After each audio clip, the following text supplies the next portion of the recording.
First contact. In the year 2157, humanity had finally stretched its wings beyond the confines of Earth's solar system. The first interstellar colony, Nova Terra, orbited a distant star some 40 light-years from Earth. It was here that Commander Zhou Chen found herself staring out the viewport of the colony's central hub, her dark eyes reflecting the unfamiliar constellations that dotted the alien sky. Zhou had been tasked with overseeing the expansion of Nova Terra's research facilities, a job that required equal parts diplomacy and scientific acumen. At 35, she was the youngest person ever to hold such a position, a fact that filled her with both pride and anxiety. As she stood lost in thought, a chirping alarm from her wrist computer jolted her back to reality. "Commander Chen," the AI assistant's voice rang out, "we're detecting an anomalous energy signature approaching the colony." Zhou's heart raced as she rushed to the command center. The room was a hive of activity, screens flickering with data streams and 3D projections of space around Nova Terra. "Report," Zhou barked as she entered. Dr. Marcus Reeves, the colony's chief scientist, looked up from his console. His usually neat salt and pepper hair was disheveled, betraying the excitement of the moment. "Commander, it's like nothing we've ever seen before.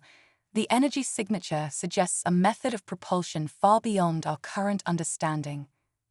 Zhou leaned over his shoulder, studying the readouts. "Origin?" Marcus shook his head. "Unknown. It's not from Earth or any of our outposts. Zhou," he lowered his voice, "I think we might be looking at our first contact scenario." The words hung in the air, heavy with implication. Humanity had long speculated about the existence of alien life, but in all its years of space exploration, it had yet to encounter any definitive proof. "All right, people," Zhou addressed the room, her voice steady despite the adrenaline coursing through her veins. "This is what we've trained for. Initiate first contact protocols. I want all non-essential personnel evacuated to the secure zones. Marcus, keep monitoring that signature. I need to know the moment anything changes." As the command center erupted into controlled chaos, Zhou made her way to the communications array. "This is Commander Zhou Chen of the human colony Nova Terra," she broadcast on all frequencies. "Unknown vessel, please identify yourself and state your intentions." For several tense moments, there was nothing but static. Then suddenly, the main screen flickered to life, revealing a sight that made Zhou's breath catch in her throat. The being on the screen was undeniably alien. Its skin was a shimmering, iridescent blue, reminiscent of the oceans back on Earth. Large, almond-shaped eyes of deep purple regarded Zhou with what she could only interpret as curiosity. When it spoke, its voice was melodious, almost singing. "Greetings, Commander Zhou Chen of Nova Terra. I am Ambassador Zilvax at the Luminary Confederation. We come in peace and with great interest in your kind." Zhou struggled to maintain her composure. "Ambassador Zilvax, on behalf of humanity, I welcome you. Your arrival is unexpected, but not unwelcome. May I ask the purpose of your visit?" The alien's mouth-like orifice curved in what Zhou hoped was a smile. "We have been observing your colony for some time, Commander. Your species' resilience and adaptability have impressed us greatly. We wish to establish diplomatic relations and, if agreeable, share knowledge and technology." The offer was tantalizing, but Zhou's training kicked in. "We're honored by your interest, Ambassador. However, I hope you understand that we'll need to proceed cautiously. The safety of my people must come first." Zilvax nodded, an eerily human gesture. "Of course, Commander. We anticipated such caution. Perhaps a small delegation from our ship could meet with you. We have taken measures to ensure we pose no biological threat to your kind." Zhou glanced at Marcus, who nodded encouragingly. "Very well, Ambassador. We'll prepare a secure meeting area. Please limit your delegation to 3 individuals." As the communication ended, Zhou turned to her team. "Well, folks, looks like today's the day we make history. Let's make sure we do it right." Hours later, Zoe stood in the newly prepared meeting chamber, her palms sweating inside her ceremonial gloves. The room had been designed for this very purpose, first contact, but until now, it had seemed like a flight of fancy. The airlock cycled, and 3 luminari entered. Zilvax led the group, flanked by 2 others who appeared to be some kind of security detail. Up close, the aliens were even more striking. Their skin seemed to pulse with an inner light, and Zoe detected a faint, pleasant aroma in the air. Ambassador Zilvax, Zoe stepped forward, extending her hand in the traditional human greeting. "Welcome to Nova Terra." Zilvax regarded her hand for a moment before reaching out with his own elongated, 6-fingered appendage. As they touched, Zoe felt a slight tingle, like a mild electric shock. "Thank you, Commander Chen." Zilvax's voice was even more mesmerizing in person. "We are honored to be the first to make contact with your species. We have much to discuss." As they settled into the specially designed chairs, Zoe couldn't help but feel a mix of excitement and trepidation. This moment would change the course of human history forever. "Before we begin," Zilvax said, "I must inform you of something. My species communicates not just through speech, but also through pheromones. We've attempted to neutralize their effects, but some subtle influence may remain. I hope this does not cause alarm." Zoe nodded, making a mental note to have Marcus look into this later. "Thank you for your transparency, Ambassador. Now, shall we begin our discussions?" As the meeting progressed, Zoe found herself increasingly at ease with the Luminari. Their mannerisms were alien, certainly, but there was an underlying sense of familiarity that she couldn't quite place. They discussed various topics, the history of both species, their technological achievements, and their hopes for the future. However, as hours passed, Zoe began to notice something odd. She found herself laughing more easily at Zilvax's comments, even those that weren't particularly funny. Her mind felt slightly fuzzy, as though she'd had a glass of wine. Marcus, who had been silently observing, suddenly spoke up. "Commander, I think we should take a short recess." Zoe blinked, trying to clear her head. "Yes, of course. Ambassador, would you mind if we took a brief break?" Zilvax agreed readily, and as soon as the Luminari had left the room, Marcus pulled Zoe aside. "Zoe, I think their pheromones are affecting you more than we anticipated. Your behavior has been increasingly erratic." Zoe furrowed her brow. "What? No, I feel fine. Just a little happy." Marcus shook his head. "You've been giggling at everything the ambassador says for the past hour, and you tried to fist bump one of their security guards." The realization hit Zoe like a bucket of cold water. "Oh God, what do we do? We can't just end the meeting." "No," Marcus agreed, "but we need to find a way to counteract these effects. The fate of human-alien relations can't hinge on a pheromone-induced giggle fit." As they brainstormed solutions, neither Zoe nor Marcus could have predicted the bizarre and hilarious series of events that would unfold in the coming days.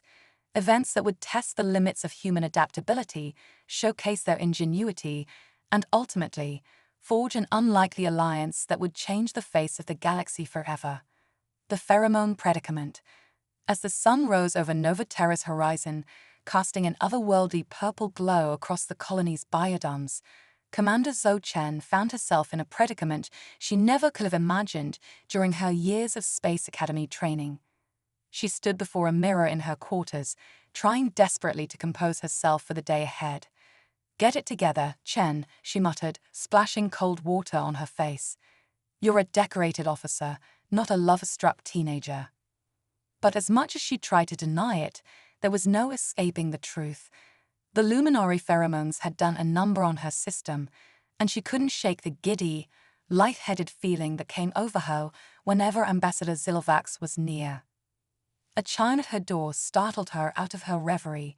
"Come in," she called, hastily straightening her uniform.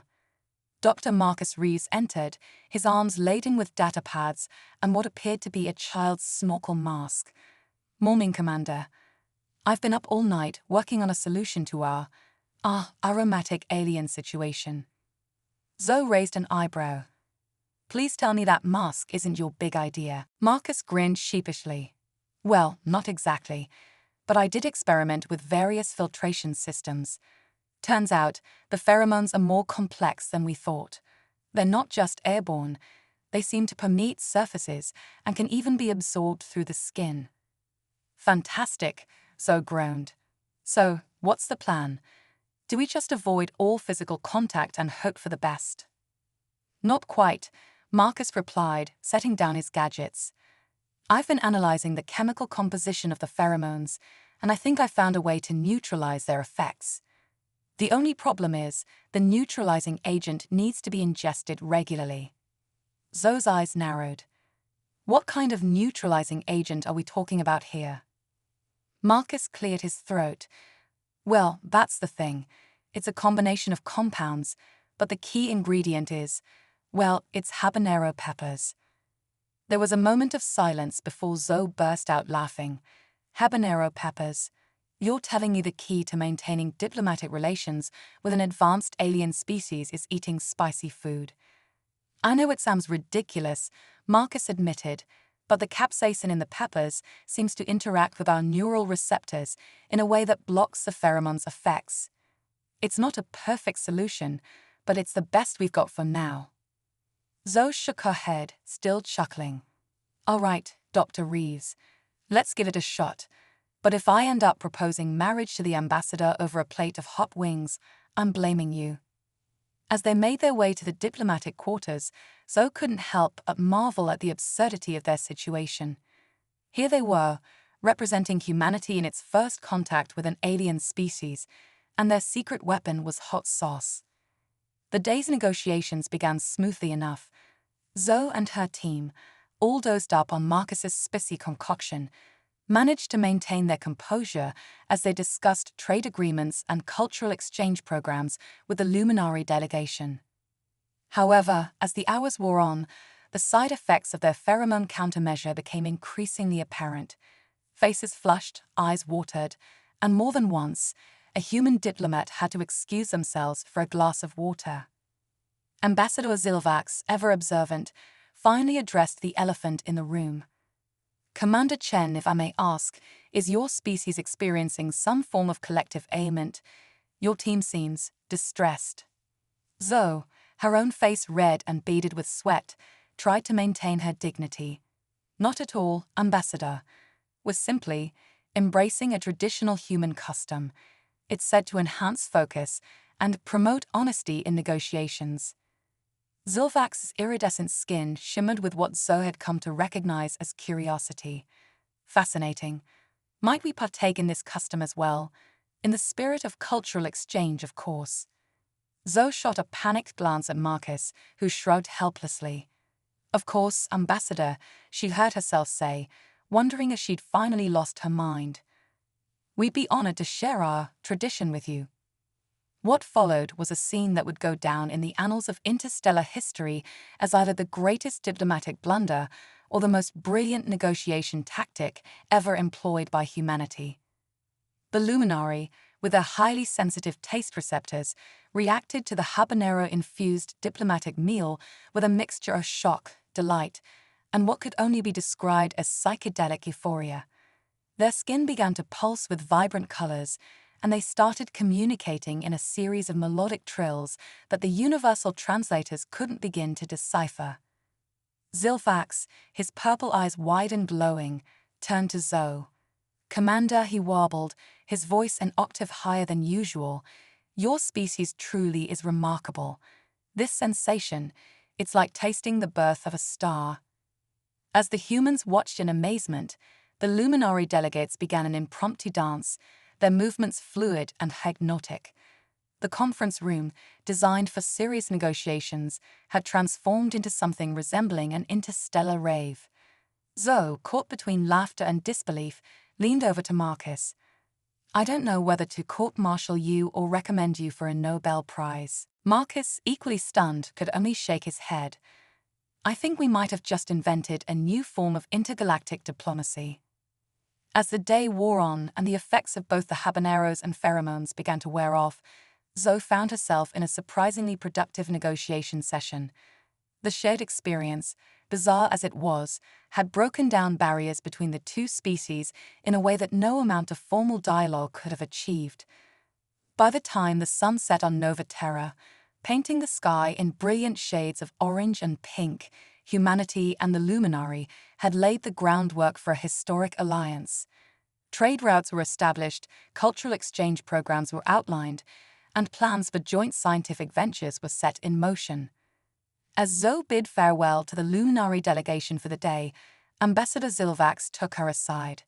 "Commander Chen," he said, his voice once again its normal melodious tone, "I must admit, when we first arrived, we had some doubts about your species' readiness for interstellar relations." Zoe braced herself, wondering if their unorthodox approach had jeopardized everything. But Zilvax continued, his expression warm. "However, your willingness to share in our discomfort, to find innovative solutions to unforeseen problems, and to approach our differences with humor and grace, it has shown us that humanity is not just ready for the galactic stage, but that you have much to teach us as well." Zoe felt a wave of relief and pride wash over her. "Thank you, Ambassador. I think it's safe to say we've all learned a great deal today." As the Luminari boarded their ship for the night, Zoe turned to her team. "Well, folks, I'd say that's a successful first day of alien diplomacy. Now, if you'll excuse me, I'm going to go drink about a gallon of milk and question every life decision that led me to this moment." The team laughed, the tension of the day finally breaking. As they dispersed, Zoe couldn't help but smile. It hadn't been the first contact scenario she'd trained for, but it had been uniquely human. In a universe full of unknowns, perhaps their ability to adapt, to find humor in the absurd, and to turn habanero peppers into a diplomatic tool was humanity's greatest strength. Little did Zoe know, this was just the beginning. The galaxy had taken notice of this fledgling species and their unorthodox methods. In the days to come, humanity would face challenges that would test their ingenuity, their courage, and their spice tolerance in ways they could never have imagined. Cosmic calamity and capsaicin chaos. As Nova Terra's twin moons cast an ethereal glow over the colony, Commander Zoe Chen found herself in an unprecedented emergency briefing. The holographic display at the center of the room showed a massive, swirling vortex of cosmic energy rapidly approaching their star system. "Ladies and gentlemen," Zoe addressed the room, her voice steady despite the gravity of the situation. "What you're looking at is a hyperdimensional anomaly that our Luminari friends called a chronovortex. According to their data, it has the power to distort time and space on a galactic scale." Dr. Marcus Reeves, still nursing a habanero hangover, spoke up. "Commander, if this thing hits us, we're looking at temporal displacement, spatial warping, and possibly even alternate reality bleed-through. It's like someone took a blender to the fabric of spacetime and hit puree." A murmur of concern rippled through the assembled team. Zoe raised her hand for silence. "I know it looks bad, but we've got two things going for us. One, we've got the most brilliant minds from two species working on this. And two," she paused, allowing herself a small smirk, "we've already proven that we can handle just about anything the universe throws at us, even if we have to spice things up a bit." As if on cue, Ambassador Zilvax shimmered into existence beside her, his holographic form pulsing with concerned energy. "Commander Chen, we've analyzed the chronovortex further. It appears to be artificial in nature, possibly a weapon created by an ancient, long-lost civilization." Zoe's eyes widened. A weapon. Who in their right mind would create something that could unravel reality itself? Zilvax's skin rippled in what Zoe had come to recognize as the Luminari equivalent of a shrug. "The cosmos is vast and old, Commander. Not all civilizations share our commitment to peaceful coexistence." "Right," Zoe nodded, her mind racing. "So how do we stop it?" What followed was a brainstorming session unlike any in human history. Holographic models of reality walking technology floated around the room as humans and Luminari alike shouted increasingly outlandish ideas. "What if we reverse the polarity of the neutron flow?" suggested one eager young ensign, earning eye rolls from the more seasoned scientists. Perhaps we could create a temporal feedback loop using tachyon particles. A luminary scientist trilled, her skin glowing with excitement. As the suggestions grew wilder, Zoe noticed Marcus staring intently at a holographic model of the chronovortex, absent-mindedly munching on a habanero pepper. Suddenly, his eyes lit up. "That's it," he exclaimed, his voice hoarse from the pepper. "Commander, remember how the capsaicin affected the luminary's biochemistry? What if we could replicate that effect on a massive scale?" Zoe blinked. "Are you suggesting we spice up the fabric of spacetime?" Marcus nodded enthusiastically. "The chronovortex is essentially a massive, swirling energy pattern. If we could introduce a disruptive element, something that could interfere with its fundamental frequency, we might be able to destabilize it."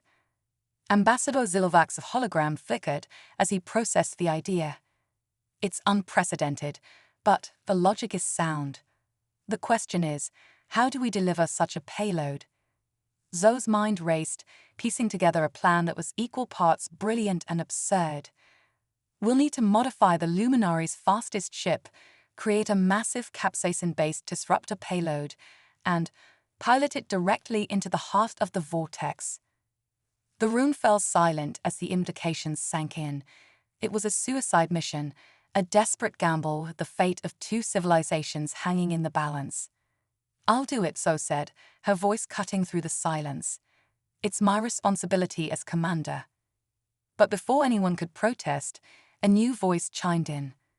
"Actually, Commander, I believe I would be the more logical choice."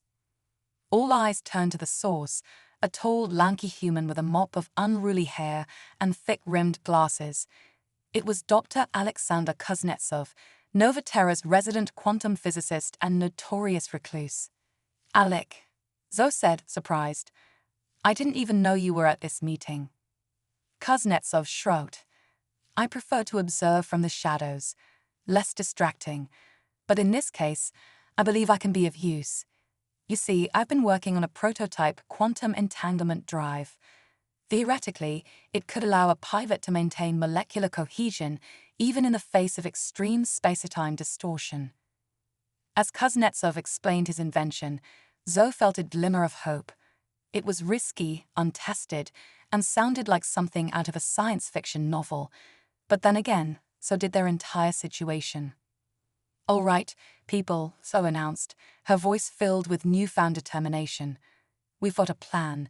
It's crazy, it's dangerous, and it might just save the galaxy. Let's get to work." What followed was a whirlwind of activity. The luminary ship was retrofitted with Kuznetsov's experimental drive, while Marcus and his team worked around the clock to create the massive capsaicin payload, affectionately dubbed the Cosmic Hot Sauce Bomb. As the final preparations were made, Zoe pulled Kuznetsov aside. "Alec, are you sure about this? It's not too late to change your mind."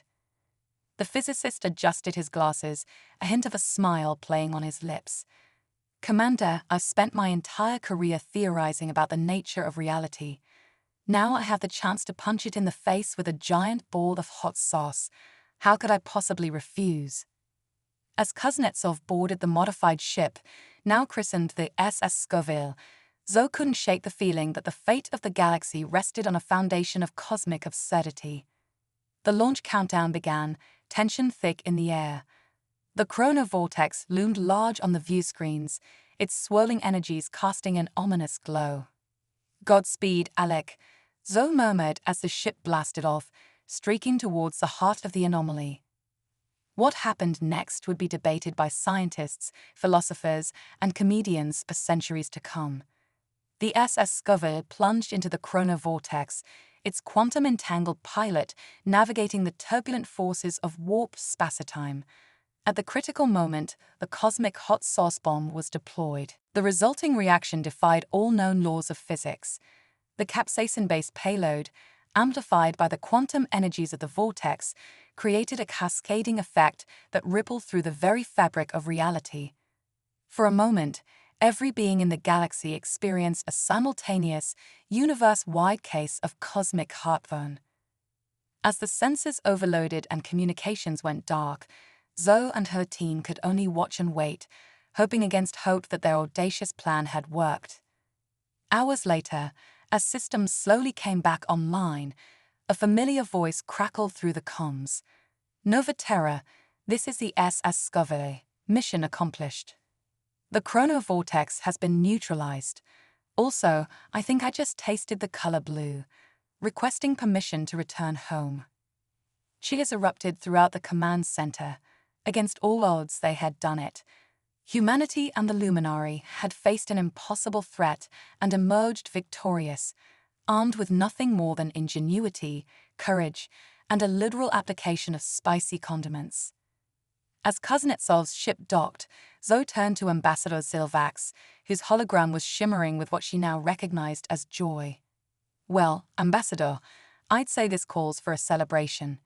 How do you feel about trying some Earth cuisine? I hear tacos are excellent for recovering from near-cosmic annihilation. Zilvax's form rippled with amusement. Commander Chen, I believe I speak for all Luminari when I say, bring on the tacos. As the unlikely allies prepared to celebrate their victory, none could have predicted the far-reaching consequences of their actions. The cosmic hot sauce incident, as it would come to be known, had not just saved their corner of the galaxy, it had fundamentally altered the nature of interstellar relations forever. In the years to come, diplomats would trade hot sauces alongside treaties, scientists will explore the quantum properties of capsaicin, and a new form of faster-than-light travel, the SCOV drive, would open up the furthest reaches of the cosmos to exploration. But for now, as humans and Luminari alike gathered to share in the simple pleasure of spicy food and good company, Commander Zoe Chen allowed herself a moment of quiet reflection. In a universe full of infinite possibilities, humanity had found its place, not through force or fear, but through adaptability, creativity, and a willingness to embrace the absurd. As she raised her taco in a toast to their newfound allies and the bizarre future that awaited them, Zoe couldn't help but smile. The galaxy would never be the same, and that was just fine by her. The quantum queso quandary. As Nova Terra basked in the afterglow of their victory over the chronovortex, a new challenge emerged from the most unexpected of places, the colony's newly established fusion restaurant, Cosmic Flavors. What started as a celebration of human Luminary cooperation quickly spiraled into an interdimensional culinary crisis that would test the limits of both species' scientific understanding and gastronomic fortitude. It all began when Chef Rodrigo Hot Rod Martinez, Earth's self-proclaimed maestro of molecular gastronomy, decided to create the ultimate tribute to their recent victory, a dish he dubbed Quantum Queso. Listen up, amigos, Hot Rod announced to the packed restaurant, his chef's hat tilted at a jaunty angle. This ain't your abuela's cheese dip. We're talking nano peppers grown in zero-G, queso aged in a time dilation field, and a secret ingredient straight from the Luminary home world. It's gonna be caliente on a cosmic scale. Commander Zoe Chen, seated at the bar with Ambassador Zilvax and Dr. Alexander Kuznetsov, couldn't help but feel a twinge of apprehension. Hot Rod, she called out, maybe we should run this by the science team first. But it was too late. With a flourish, Hot Rod unveiled his creation, a swirling, iridescent mass of cheese that seemed to pulse with an inner light. As the assembled diners leaned in for a closer look, the quantum queso began to vibrate, emitting a high-pitched whine. "Uh-oh," muttered Kuznetsov, his eyes widening behind his thick glasses. "That's not good." Before anyone could react, the quantum queso exploded in a burst of multitude light. But instead of splattering the diners with molten cheese, it created a series of shimmering portals throughout the restaurant. Chaos ensued as bewildered patrons found themselves suddenly teleported to random locations around Nova Terra and beyond. A group of engineers materialized in the methane seas of Titan. The colony's head librarian found herself floating in the upper atmosphere of a gas giant. And poor Hot Rod, he ended up in the middle of a Luminary sacred meditation garden, still clutching his now empty queso bowl and looking very confused. Back in the restaurant, Zoe, Zilvax, and Kuznetsov docked behind the bar as reality itself seemed to unravel around them. What in the name of Einstein's bad hair day is happening? Zoe shouted over the din of breaking dishes and panicked screams. Kuznetsov, already tapping furiously on his datapad, shook his head in disbelief. It appears that the combination of ingredients in the quantum queso has created a cascading effect of localized wormholes. The space-time continuum is being held together by, well, cheese. Zilvax's skin pulsed with a mix of fascination and alarm. Remarkable. On my world, we have legends of ancient alchemists who sought to harness the power of dairy products. We always assumed they were metaphorical. Zoe pinched the bridge of her nose, feeling the beginnings of a massive headache. Okay, let's focus. How do we fix this before half the colony ends up scattered across the galaxy? Kuznetsov's eyes lit up with that manic gleam that Zoe had come to both respect and fear. We fight fire with fire. Or in this case, cheese with cheese. We need to create a counter-resonance that will nullify the quantum fluctuations and collapse the wormholes. And how exactly do we do that? Zoe asked, ducking as a potted plant flew over her head and vanished into a portal. We make the ultimate grilled cheese sandwich, Kuznetsov replied, dead serious. But we'll need ingredients from across the cosmos. Commander, I hope you're ready for the weirdest scavenger hunt in human history. What followed was a mad dash across the galaxy, using the very wormholes they were trying to close. Zoe found herself surfing the plasma streams of a neutron star to collect cosmic cheddar. Zilvax braved the time-twisted forests of a planet caught in a temporal loop to harvest chronochives.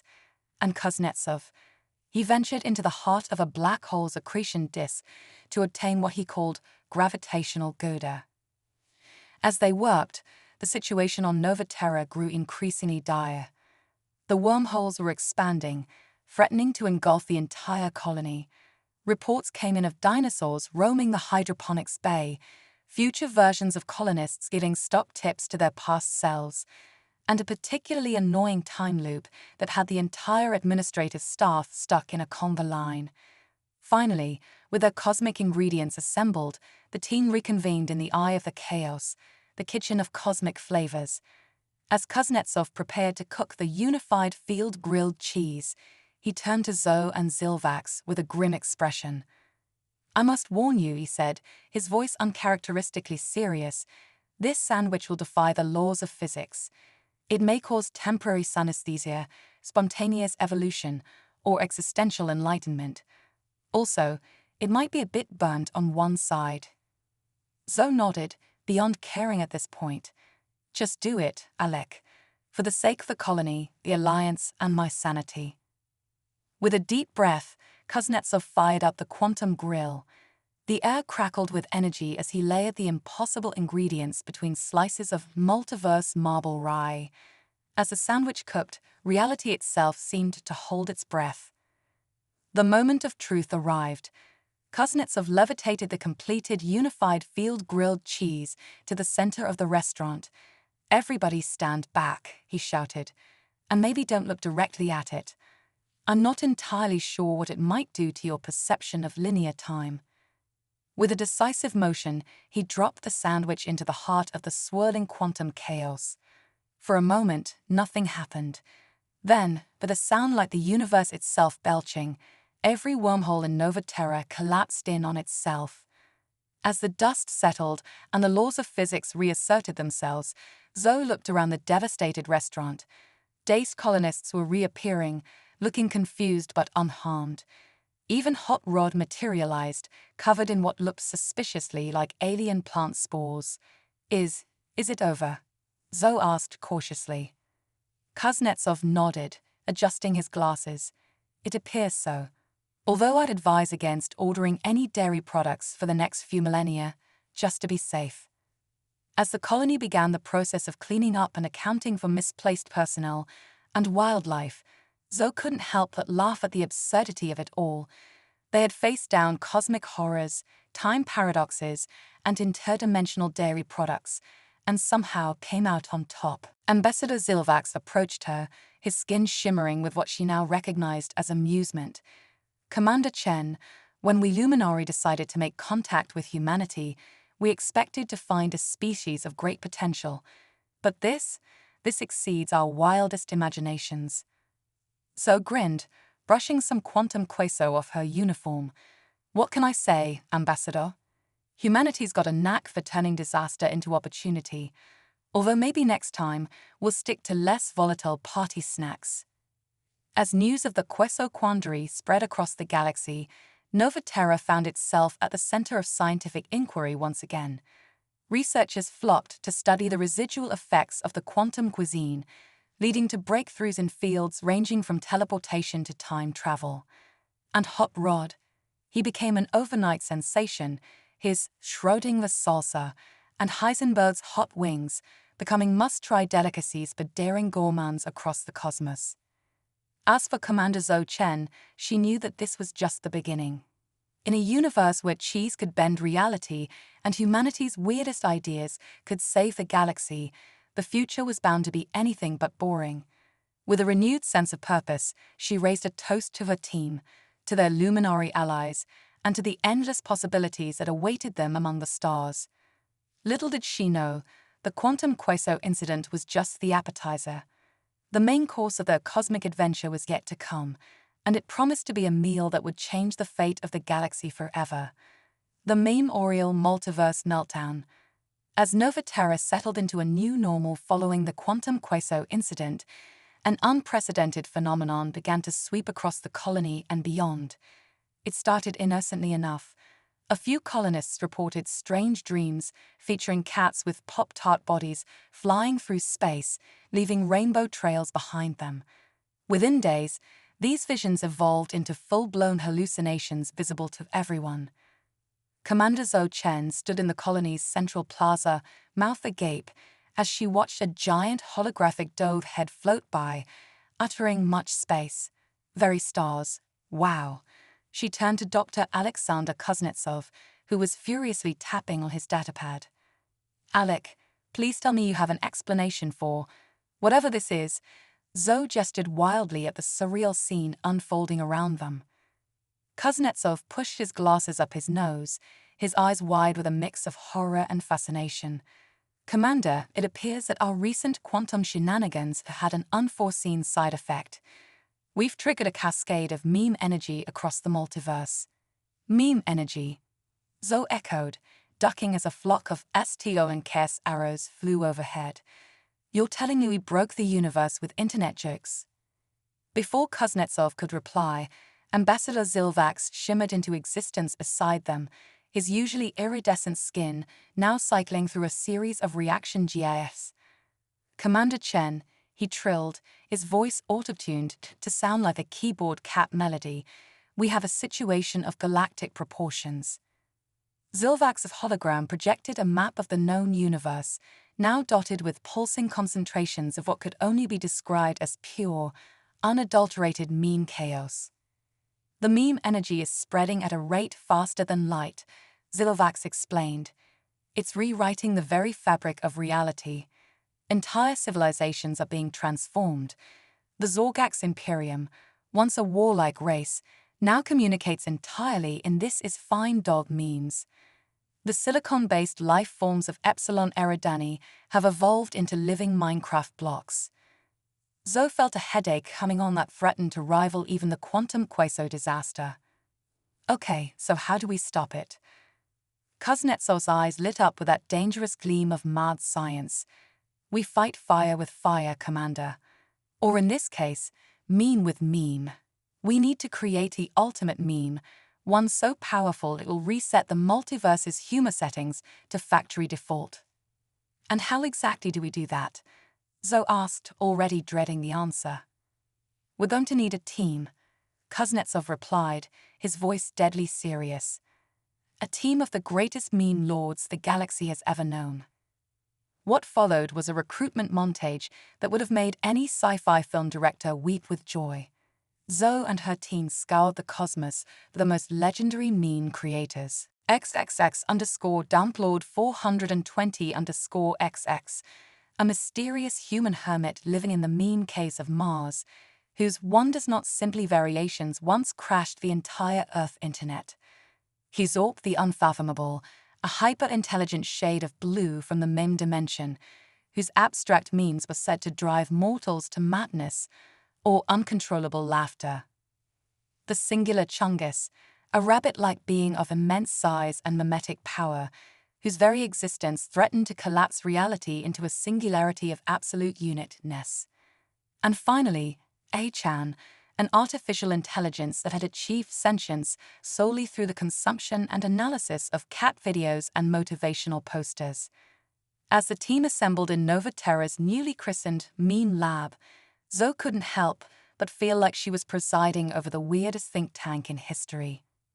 "All right, people and entities," she addressed the group.